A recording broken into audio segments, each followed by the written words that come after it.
After a conversation with Ukrainian Foreign Minister Dmytro Kuleba about Ukraine's offensive in the Kursk region, EU Foreign Minister Josep Borrell said that EU fully supports the fight of the Ukrainian people. I reiterated the EU full support to the Ukrainian people's fight. Putin hasn't managed to break Ukraine's resistance against his unjustified invasion and is pushed now to withdraw inside Russian territory. Josep Borrell, High Representative of the European Union for Foreign Affairs and Security Policy, on social network X.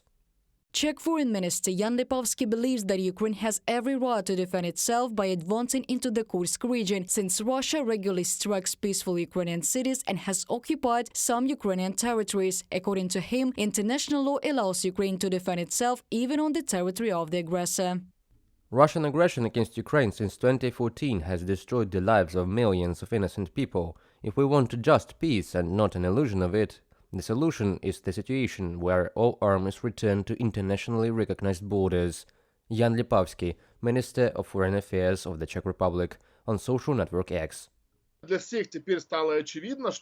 has now become obvious to everyone that the escalation that everyone was afraid of, and that has always been in the rhetoric of the West, is not so great, not so serious, and there is a lot of the Russian Federation cannot afford.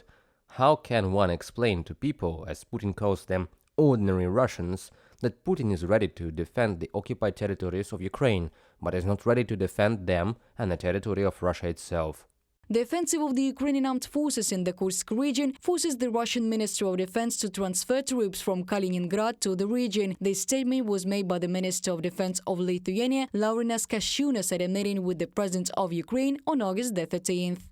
We are now seeing how the Russians are redeploying their troops to Kursk. I am telling the Lithuanian people, look how the Ukrainians are fighting for you, since because of their fight Russia needs to withdraw its troops from Kaliningrad.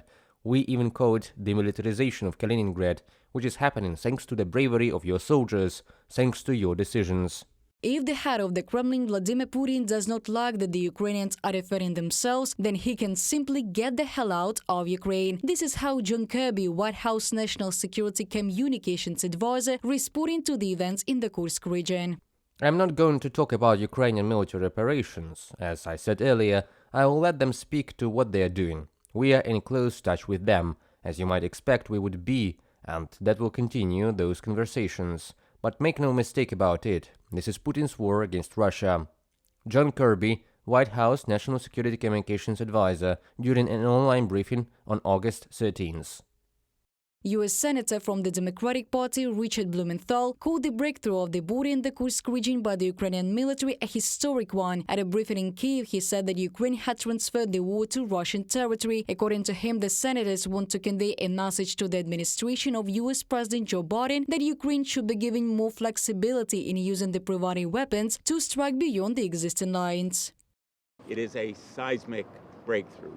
Good news, big news, promising even more potential breakthroughs. At the same time, Kim Jong-un, the leader of the DPRK and Putin's ally, said that Russia would allegedly win the so-called holy war it is waging against Ukraine. But China remains an observer. Beijing reported that it is closely monitoring the situation in the Kursk region and calling on the parties to de-escalate. Reported by Diana Kolesnik, Yulia Bil, UATV News.